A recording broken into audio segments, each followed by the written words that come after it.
Dumating na nga mga kabutingting yung ating in-order. Di ko alam kung masisiyan ba talaga tayo dito. Pero tingin ko, oo. Buksan na natin. Kung maganda ba itong pinadala ni seller. Baka naman may problema yan. Ito, kakaiba itong in-order natin na ito kabutingting. Dahil talagang masisiyahan tayo dito. Masisiyahan tayong kumanta. Baka araw-araw na tayong kumanta nito. Yun nga. Saan natin? Silipin natin. Yun. Naipit siya. Okay.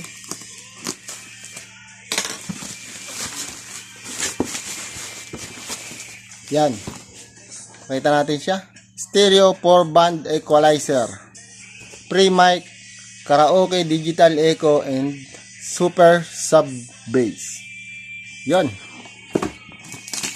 Mapapa-order din kayo dito mga kabutingting. Ito.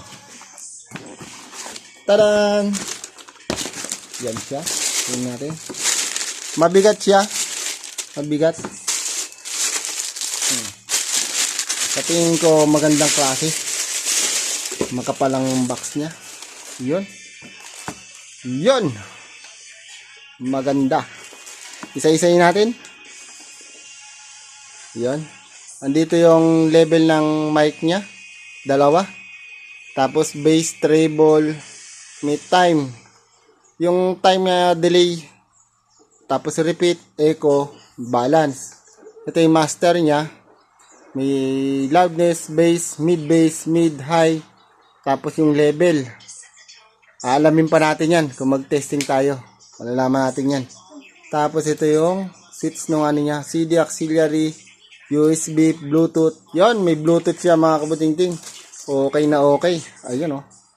Bluetooth. Tapos sa likod niya, ito ang pinakamaganda dito mga kabutingting. Dahil parang crossover na talaga siya. Yan o.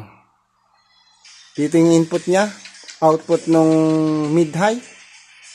Tapos, andito yung sub-out niya, yung subwoofer. Yan. Andito yung frequency, yung volume, frequency, nung left right. Kinagandaan pati nito, magkahiwalay. Halimbawa, dalawa amplifier mo na pang bass niya, pwede yung isa, gusto mo yung umuugong, yung kabila, hindi masyadong umuugong. Gagawin mo yung right, isang amplifier, yung left, isang amplifier uli. Ito yung volume niya, ng sub. Kaya pag kumanta ka talaga dito, talagang masisiyan tayo dyan, mga kabutingting. Ayan o. Yun, tetestingan natin to. Oh. Ang ganda. Salamat na lang sa seller natin. Yan, ito ang tawag sa kanya, mga kabutingting. Stereo 4-band equalizer. Pre-mic, karaoke, digital echo, and super sub bass. Yun. Maganda kasi tunog nito mga kabutingting kasi yung sub bass niya, yung umuugong yung bass niya, malalim, soft bass siya.